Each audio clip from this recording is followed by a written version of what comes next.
Bueno, en otros temas, en un momento más habrá pues un evento para conmemorar los 500 años de la ejecución de Cuauhtémoc, que es pues aparte de... Sean bienvenidos a un nuevo video para el canal, así que les voy a dejar con este video de lo que está pasando en el mundo, así que no le voy a quitar más tiempo y lo dejo con el video.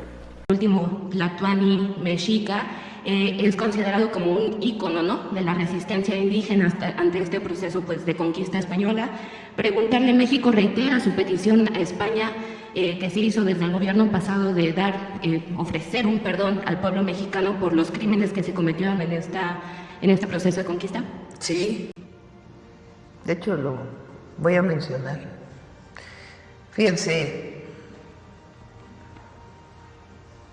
una de las grandes atropellos del periodo de la invasión española fue la matanza del Templo Mayor.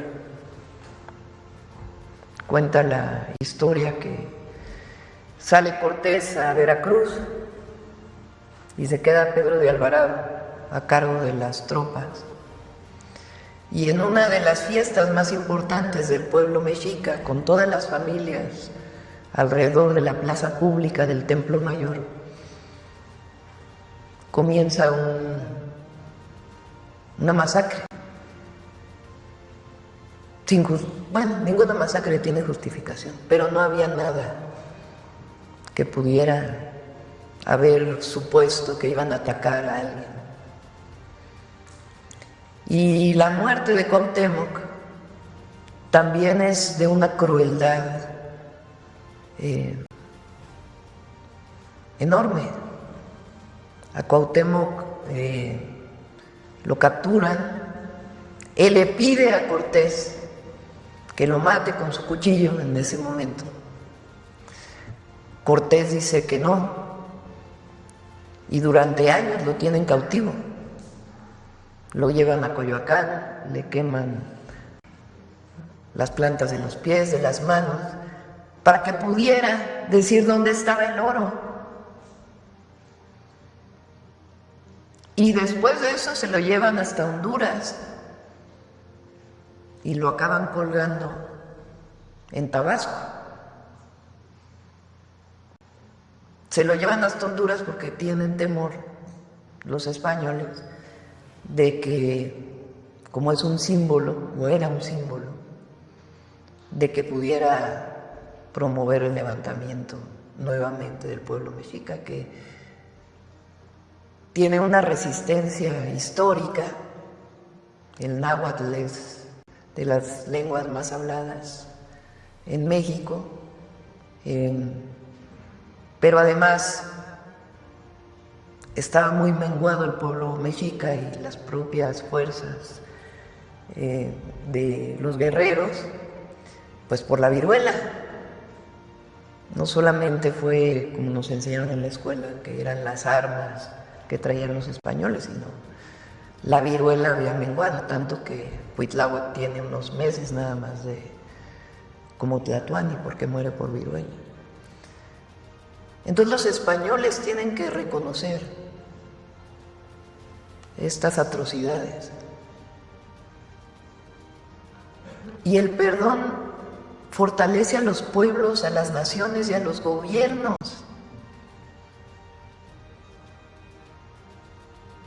Y además elimina algo muy importante, el racismo. Cuando se impone la colonia en México, recuerden que había castas definidas a partir de las etnias. Y eso permaneció. Viene la independencia, las transformaciones,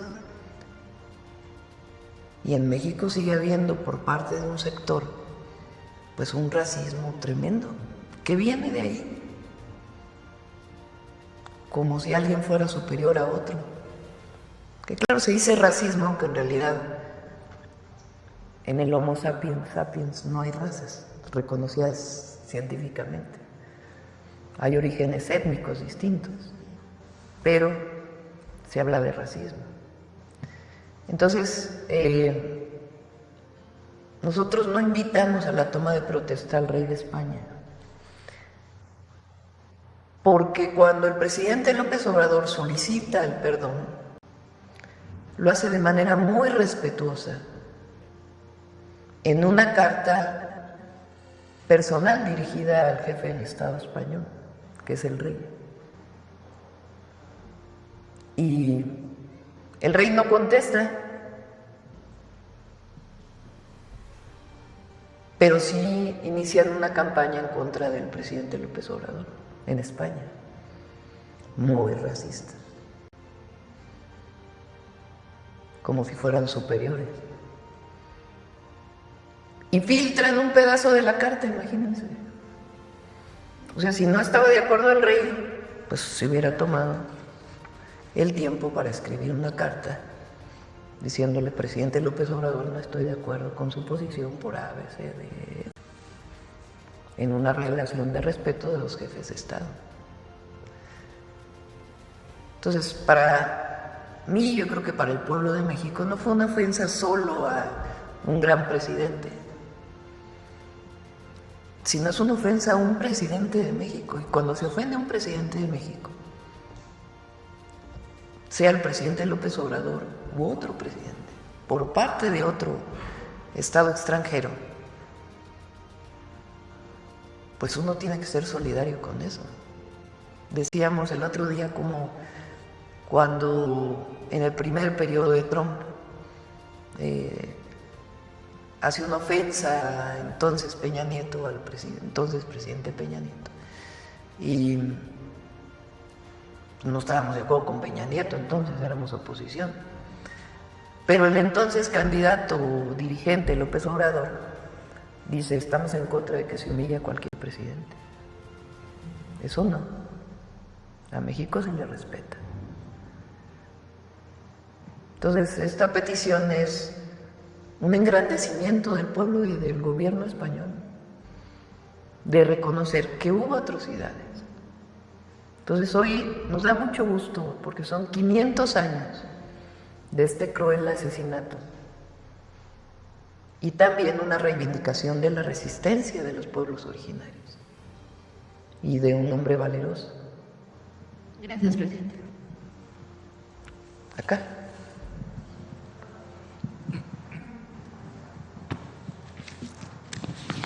Señora Presidenta, muy buenos días. Luis Flores, de Noticias El Agro, periodismo especializado en el medio rural, vengo del estado de Guerrero. A propósito de Cuauhtémoc y del año de la mujer indígena, y recogiendo las diversas expresiones, los diversos testimonios en el medio rural, y también recogiendo la opinión de académicos, hay una propuesta muy concreta que sería un gran legado de esta administración, que es una nueva ley agraria, considerando que se han hecho varias modificaciones, considerando que hay varias expresiones y dando seguimiento a los movimientos sociales en el medio rural. Por ejemplo, vamos al caso particular de Guerrero: 60 años y un conflicto agrario en el municipio de Manilaltepec con una comunidad de Alacatzal, que por cierto va a pasar ahí cerca el camino que acaban de que dijeron antes de ayer, que anunciaron. Entonces, ese es un ejemplo: 60 años en el Tribunal Agrario, donde también hay que revisar, porque también hay irregularidades que se han denunciado permanentemente. Y así como ese caso, hay otros casos en el país, de norte a sur y de este a oeste. También revisar cómo anda el Registro Agrario Nacional. Las leyes son perfectibles. Cómo anda la Procuraduría Agraria. También debemos recordar que el señor entonces senador de la República, Ricardo Monreal, el 7 de agosto del 2019, propuso una iniciativa de ley agraria y quedó en la congeladora. También el entonces senador de la República, el señor Narro, José Narro Céspedes, también propuso un proyecto para expedir la Ley Federal Agraria y derogar la Ley Agraria.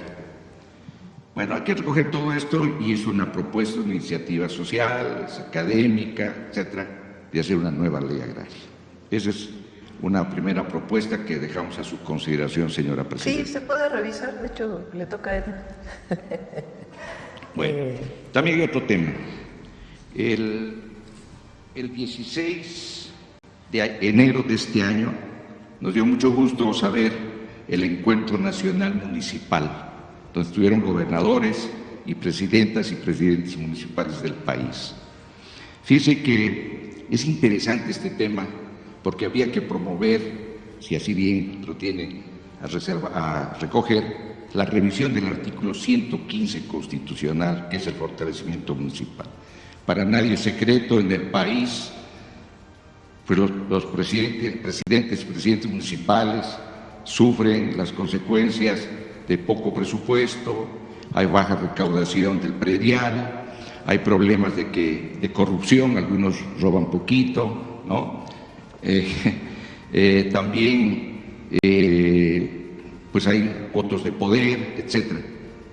Hay que revisar para fortalecer, para que se incorporen realmente los programas de desarrollo regional.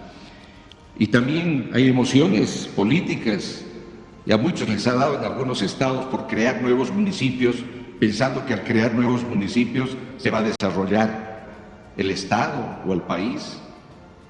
Y cuando sabemos que la creación de nuevos municipios, en muchos casos, es para generar más burocracia política o burocracia, y es una carga más para el Estado, es una carga más para el país. También es una propuesta, señora presidenta. Dejamos a consideración de usted. Esa es más compleja porque la autonomía municipal pues viene desde el origen, ¿verdad? Pero habría que platicar con las y los presidentes municipales. Dejamos a consideración. Sí. Muchas gracias. También preguntar, o más bien dicho, hacer un enunciado muy humilde, pero con un alto sentido de dignidad. El señor presidente Andrés Manuel López Obrador tuvo a bien aprobar la remodelación de las instalaciones de la Feria de Navidad y Año Nuevo en San Mateo, en Chilpancingo, que en este año cumple 200 años esta feria. Fue precisamente 1825 cuando se estableció por decreto presidencial por Nicolás Bravo. Aprobó el señor presidente de la República, Andrés Manuel López Obrador, un presupuesto de 269 millones de pesos para remodelar. Esta se entregaría a finales del año 2022. Son recursos que ejecutó la SEDATU, señora secretaria, señor SEDATU, y no le entregaron. Hay un avance del 60%. Pedimos a nombre de toda la población de Chilpancingo, la sede del primer Congreso de Anáhuac, donde se leyeron los sentimientos de la nación, con mucha humildad y mucha dignidad del pueblo de Chilpancingo, que se haga una revisión pormenorizada. Porque no solamente fueron los 269 millones de pesos, sino que hubo una extensión presupuestal que alcanzó, si no me equivoco, a 320 millones de pesos. Y han pasado prácticamente 4 años y no entregan la obra. ¿Y sabe qué es lo peor? Son 6 hectáreas, las redujeron a 4 hectáreas. Ya no es un recinto ferial, es un parque. Y en este año... Me adelanto, se está revisando y además... muy bien, muchas gracias. Edna es de primera.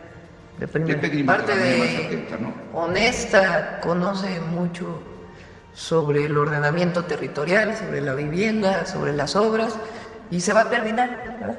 Muchas gracias. Se está haciendo la revisión. Sí. Buen día. Gracias. A ver aquí. Gracias, buenos días, presidente. Citlali Guerrero, de Bajo Palabra. Plantearle que una de las solicitudes permanentes de la comunidad cultural es buscar el equilibrio entre los grandes conciertos masivos, que si bien nacieron con el ingeniero Cárdenas, para abrir este espacio democrático y que la gente pudiera acceder a estos conciertos que de otra manera no podría, en esto cultural de los grupos artísticos independientes, porque los gobiernos no dudan en gastar de 10 a 18 millones de pesos para un concierto masivo, mientras que para una función de alas y raíces, por ejemplo, pagan 1,500 pesos. Para una presentación de teatro, de música, 30,000, 40,000 pesos y bien le va. Y para lectura de escritores, pues 0 pesos. Entonces, preguntarle si su gobierno, si usted tendría considerado, pues, equilibrar esta desigualdad y mejorar las condiciones de contratación de estos grupos culturales independientes, pues que siguen siendo un sector pues vulnerado, un sector precario. En la pandemia no fue considerado como un sector sustancial, y pues esta precariedad en el que se encuentran, pues parece que se va a prolongar. Entonces, preguntarle si podría buscar como equilibrios. Sí, debe hacerse.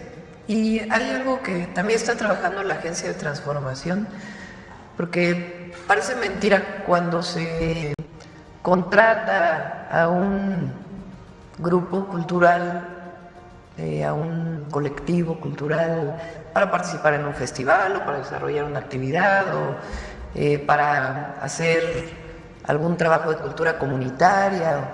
Tiene que pasar por todo el procedimiento de la ley de adquisiciones. Entonces tienen que registrarse en el sistema, tienen que, en fin, es una burocracia tremenda. Y normalmente cuando hay un colectivo cultural, pues lo que pasa es que pues todo este tramiterio pues no tiene sentido. Tiene sentido cuando vas a licitar o vas a comprar hojas o vas a comprar algún insumo importante para el desarrollo de la actividad del gobierno o para beneficio de la gente.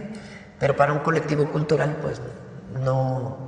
Entonces estamos buscando un esquema pues, para simplificar todo esto, de tal manera que sea muy sencillo, tanto por parte del gobierno, estatal, municipal o federal, tanto de contratación como de pago inmediato, porque también pasa que toda la burocracia hace que se contrata a un colectivo para alguna actividad cultural y luego se tarda meses y meses en poderle pagar al colectivo, por problemas burocráticos esencialmente. Entonces estamos buscando simplificar este esquema.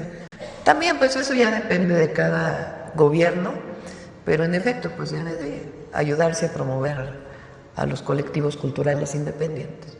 Gracias, Presidenta. Bueno, una de las decisiones, yo creo, icónicas o disruptivas que hizo el presidente Andrés Manuel López Obrador fue cuando anunció que se iban a acabar los mochis, ¿no?, que se hacían en las cámaras de diputados, ¿no? Y obviamente pues se terminaron como estos apoyos que se daban a varios sectores, entre ellos al sector cultura, ¿no? Pero decirle que ese esquema de los mochis finalmente no fueron definidos por los grupos culturales o los grupos independientes, sino fueron establecidos como justamente por los diputados, ¿no? Pero aquí pagaron como justos por pecadores, porque había muchos grupos, asociaciones civiles, culturales, que hacían trabajo en territorio, en comunidades, y apoyaban a atender a sectores que los gobiernos pues no les alcanza el recurso humano ni les alcanza el tiempo, y ellos coadyuvan. Entonces preguntarle, Presidenta, si usted consideraría hacer una convocatoria para estos grupos, pero muy distinto, con un esquema diferente desde Hacienda. Para eso están las secretarías de cultura y deben desarrollarse los mecanismos para generar las actividades que permitan a todos los colectivos participar. Pero no, yo no estoy de acuerdo en aquellas filas que se hacían en el Congreso, porque participan 12, el que solicita el recurso a partir de un acto ilegal y el que lo otorga. Entonces no, muchas no, corrupción pero no. Desde Hacienda, Lo que no, tampoco, para eso están las secretarías de cultura. Y los incentivos que en todo caso se tengan que generar, que existen, por ejemplo, para el cine u otras cosas, de actividades. Pero son las secretarías de cultura quienes son las encargadas de promover la cultura. Pero este esquema de, a ver cómo me das para que yo te dé, pues no, ese no. En actividades culturales o cualquier tipo de actividad. Gracias, Presidenta. También comentarle que en julio fue anunciado por la Secretaría de Bienestar el programa Juntos Pintemos Acapulco, ¿no? Que era justamente como para recuperar la imagen de Acapulco devastado por el Otis. En agosto se hicieron como las asambleas barriales para determinar pues las casas, las gamas de colores, y en septiembre se inició este programa con la meta de pintar 300,000 casas. Pero bueno, vino John, ¿no?, en septiembre, y este programa pues se interrumpió. Entonces preguntarle si se va a retomar, porque además está la pintura. Lo que pasa es que en efecto los servidores y servidoras de la nación, que son quienes nos ayudan a todas estas labores, en efecto están con mucho trabajo, porque pues fíjense, luego no difundimos mucho esto, pero nos comprometimos a que las mujeres de 63 y 64 años iban a recibir un apoyo. Bueno, los servidores de la nación hicieron todo el censo en 2 meses. Hoy, más de 1 millón de mujeres ya recibieron su primer apoyo. Y eso es gracias a las servidoras y servidores de la nación. Están haciendo las visitas casa por casa para todos los adultos mayores, para el censo de salud, más algunas otras actividades. Entonces se ocuparon mucho los servidores. En efecto vino yo, pero se va a recuperar como parte de Acapulco, ¿cómo? Se transforma contigo, es el nombre que lleva el programa. Y ahí también hay actividades culturales. Sebastián, que es quien lleva este programa en Acapulco, no sé si ya se reunió con ustedes. Ya se reunió con nosotros. Y sí, es muy importante que todos los colectivos culturales de Guerrero y particularmente de Acapulco se incorporen en la reactivación cultural y económica de Acapulco. Gracias, Presidenta. Por último, Presidenta, como usted sabe, más de 200,000 viviendas fueron afectadas por el huracán Otis, ¿no? Y se les dio este apoyo que dio el presidente Andrés Manuel, y muchas casas pues se recuperaron, pero volvemos a que después vino volvió a afectar las viviendas, y hay una precariedad de la vivienda en Acapulco, ¿no?, que no está construida como para resistir los huracanes, ¿no? Y preguntarle, en este programa que usted está anunciando de construcción de 1 millón de viviendas, ¿como cuántas viviendas tendrían considerado como para construir en Acapulco? Y también preguntarle si tienen un diagnóstico, porque en Acapulco se presenta mucho el fenómeno de segunda vivienda. O sea, hay mucha vivienda abandonadas, ¿no? Y por una parte están como esos, ¿no?, con viviendas pues que no se usan, ¿no?, que fueron compradas con gente de la Ciudad de México o de otros estados, y por otro lado hay una necesidad de vivienda segura que no se inunde en Acapulco. Entonces, ¿cuántas viviendas son las de reubicación de Acapulco? 1,400 viviendas. A ver, ¿por qué no comentas?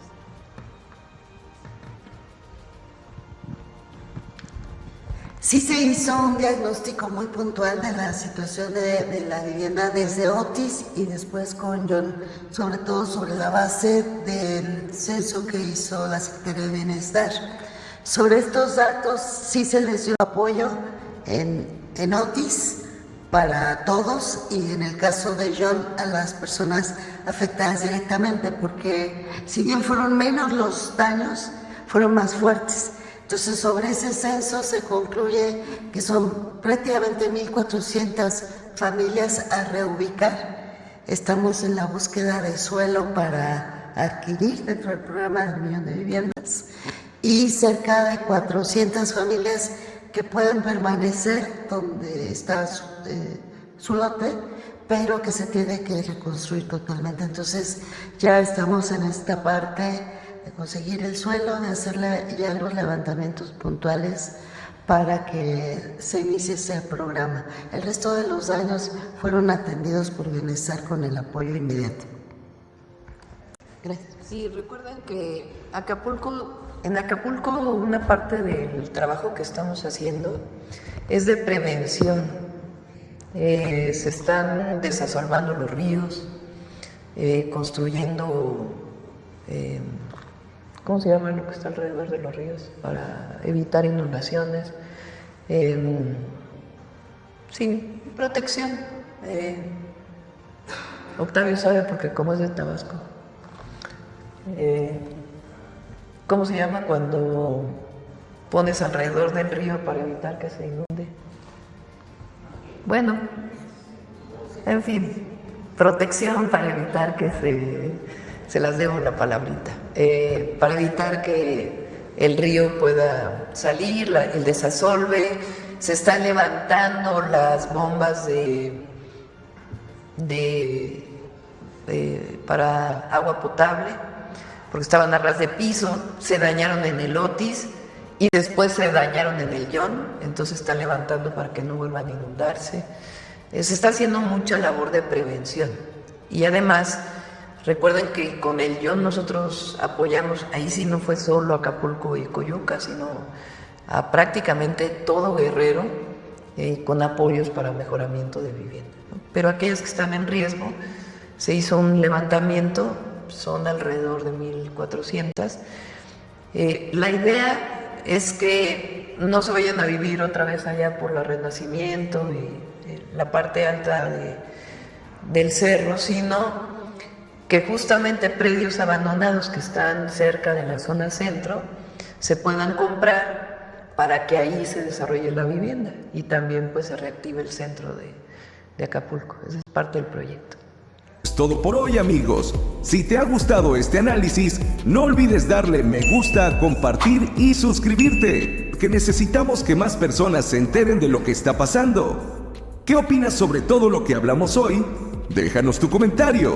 Queremos saber lo que piensas y qué te gustaría que cubriéramos en el próximo video, donde seguiremos dándole duro a la política y sin pelos en la lengua. Porque en una nación donde estaba marcada por la incertidumbre, donde los mexicanos clamaban un cambio verdadero, un partido que nació del pueblo, pero con la fuerza y determinación de un huracán, llegó la Cuarta Transformación, donde no es solo una promesa, es una realidad que se vive día a día. Desde que AMLO asumió la presidencia, comenzó una verdadera revolución en la política y en las vidas de los mexicanos. Sus políticas de bienestar social, justicia económica y la lucha contra la corrupción han sido fundamentales para mejorar la calidad de vida de millones. Y ahora, luego de que una mujer transformó la Ciudad de México y ahora luchará para mejorar toda una nación, con un poder imparable, una visionaria que ha dejado su huella en cada rincón y ahora bajo el liderazgo de ella, la doctora y presidenta Claudia Sheinbaum Pardo, que se ha convertido en una pieza clave para esta transformación gracias al gran cambio que ha brindado para la vida de millones de mexicanos. México está avanzando hacia un país más justo, equitativo y con mayores oportunidades para todos, comprometiéndose con un gobierno para el pueblo y del pueblo. Y no lo decimos solo por decir, sino desde los cambios profundos y beneficios para millones de mexicanos. La presidenta no solo ha continuado con el proyecto del expresidente Andrés Manuel López Obrador, sino que ambos comparten una visión de un México más justo, donde primero sea el pueblo, demostrándolo al implementar programas de bienestar para estudiantes, madres solteras, personas con discapacidad y todos aquellos que más lo necesitan, demostrando que la Cuarta Transformación sigue adelante. El gobierno de Sheinbaum ha demostrado que es posible hacer cambios profundos, con transparencia y sin corrupción, creando un México más sostenible, seguro y con mayores oportunidades para todos. No hay vuelta atrás en esta transformación, y lo que estamos viendo ahora es solo el comienzo de un futuro aún más prometedor para todos los mexicanos. No hay duda de que su gobierno ha presentado resultados positivos, mostrando compromiso con los mexicanos a largo plazo, priorizando el bienestar, teniendo transparencia y liderazgo.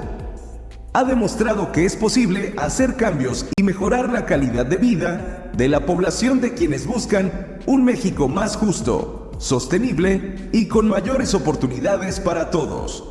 Con Claudia Sheinbaum como presidenta, México tiene un futuro prometedor, lleno de nuevas oportunidades y con un gobierno comprometido con el bienestar de todos. Su visión de México sigue centrada en el bienestar de la población, la justicia social y la sostenibilidad. El futuro será grandioso.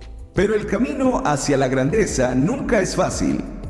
Los opositores, aquellos que se benefician del antiguo régimen de corrupción y privilegios, no han dejado de atacar. Con mentiras, distorsiones y manipulaciones, intentan desestabilizar el avance de Claudia Sheinbaum. Pero ella no cede, no se deja amedrentar. En lugar de retroceder, cada ataque la fortalece, porque sabe que está en el camino correcto, luchando por un México donde los poderosos ya no se salgan con la suya. Los que temen el cambio, que tiemblen. Claudia Sheinbaum no se detendrá y su victoria será imparable. Así que, si estás interesado en conocer más sobre cómo Claudia Sheinbaum... Hasta aquí el video de hoy. Si te gustó este video, no olvides suscribirte y activar la campanita. Así que nos vemos en un próximo video. Les deseo bendiciones a todos y gracias por quedarse hasta el final del video.